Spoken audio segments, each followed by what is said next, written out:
Hello everyone and hello Mr. Nikova. So my name is Adel Demisa and I'm from 11th grade.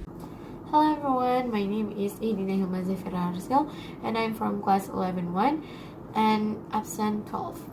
Hi guys, my name is Aulya Rachma from class 11-1, absent number 7. So today I want to explain about the detailed cell structure.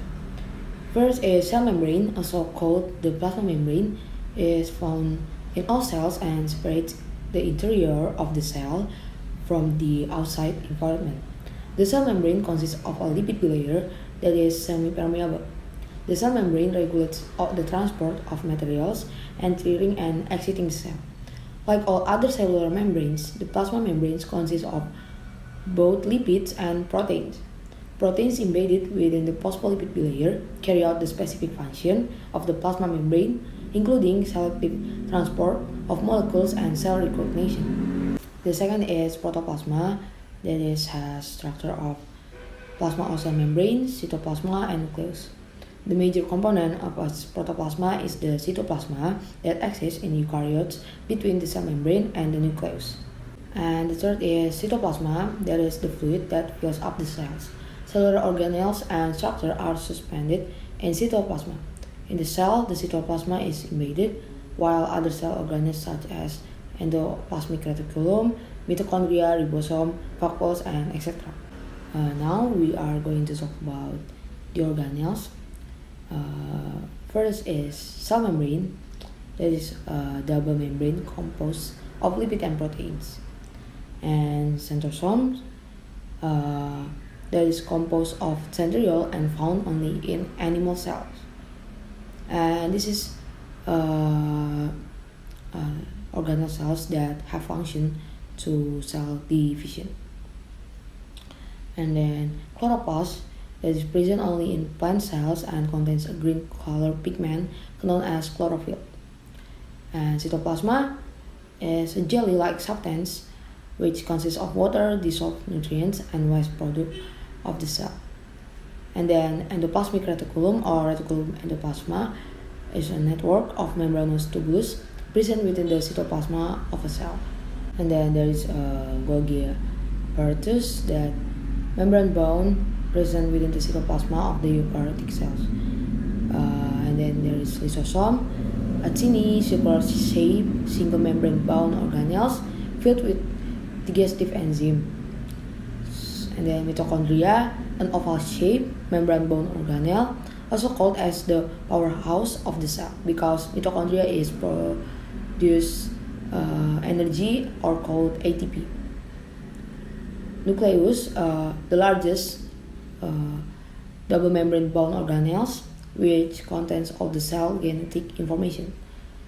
And then peroxisome, a membrane-bound cellular organelle present in the cytoplasm, which contains the reducing enzyme. And then there is plastids. There are three types of plastids. First is leucoplast, that is colorless plastids. Second is chromoplast, blue, red, and yellow colored plastids. And the last is chloroplast, green colored plastids. And next there is ribosomes, non-membrane organelles found floating freely in the cell's cytoplasma or embedded within the rogue endoplasmic reticulum. And the last is vacuoles, a membrane-bound fluid-filled organelle found within the cytoplasm. The last is the cytosol, that is the constituent of the cytoplasma. It can also be said that cytosol is the intracellular fluid present inside the cells, while the cytoplasma is part of the cell, which is present within the entire cell membrane. Cytoplasma comprises nearly 80% water, enzyme like weak molecular compounds, nucleic acids, lipids, amino acids, non-organic ions, and carbohydrates. So that's all for me. Sorry if there are any mistakes. Thank you. Okay, so now I'm going to explain the structure and function of the organelles. Okay, so the first one we have is the cell membrane. So the cell membrane holds the cell contents, controls the ins or outs, structural forms, cell recognition, signaling, transport of substance, and endo or exocytosis. The second one is centrosomes. The centrosomes consist of a pair of centrioles that are about 500 nanometer in length. Centrosomes take part in cell division and is the location for MTOC, which stands for microtubules organizing center. The third one is chloroplast. The chloroplast is larger than mitochondria and it has its own DNA. The most fundamental function of chloroplast is photosynthesis. The next thing is cytoplasm. The cytoplasm is where the metabolism takes place. It contains water or solution and most organelles float here. The next thing is endoplasmic reticulum or a system of hollow tubes. ER is divided into smooth ER and rough ER, which is the one with ribosomes on it. The smooth ER are involved in cell detoxification and synthesis of lipid. Meanwhile, the rough ER is involved in protein synthesis and the transport network for protein. The next thing is Golgi apparatus. Golgi apparatus produces lysosomes and creates glycoprotein for the cell membrane. The next thing is lysosomes. The lysosome breaks down old organelles and recycles the materials. The next thing is mitochondria. The mitochondria have double membrane, and as we all know, mitochondria produces energy in the form of ATP through respiration. Next thing is nucleus, which is basically the biggest organelles in animal cell. The nucleus controls cell activity and carries kinetic material such as DNA or RNA. The next thing is peroxisome. The primary function of peroxisomes is to oxidize certain biomolecules. The next thing we have is plastids. The plastids are responsible for manufacturing and storing food. These are double-membered organelles that contain pigments helpful in photosynthesis and also govern the change in the colors of the cell. And the next thing we have is ribosome.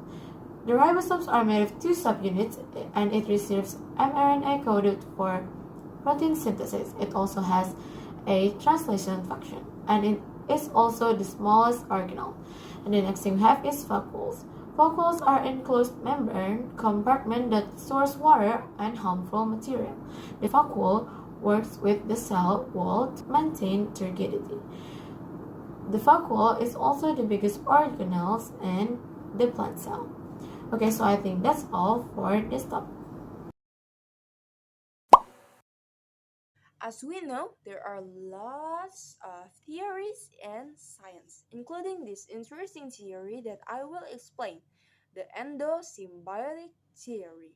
The endosymbiotic theory is that some of these large cells engulf some of the small bacteria, but instead of those small bacteria getting digested, some of them remained intact and they actually began to live as symbionts, which means they live together.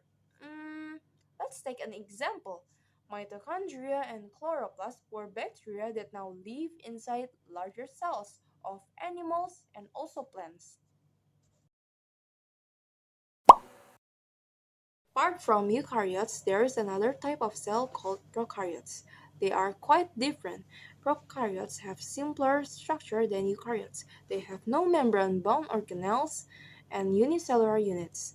Talk about characteristic, prokaryotic cell walls contain peptidoglycan and they have circular DNA which is free in cytoplasm. And about this size, prokaryotes are much smaller than eukaryotes.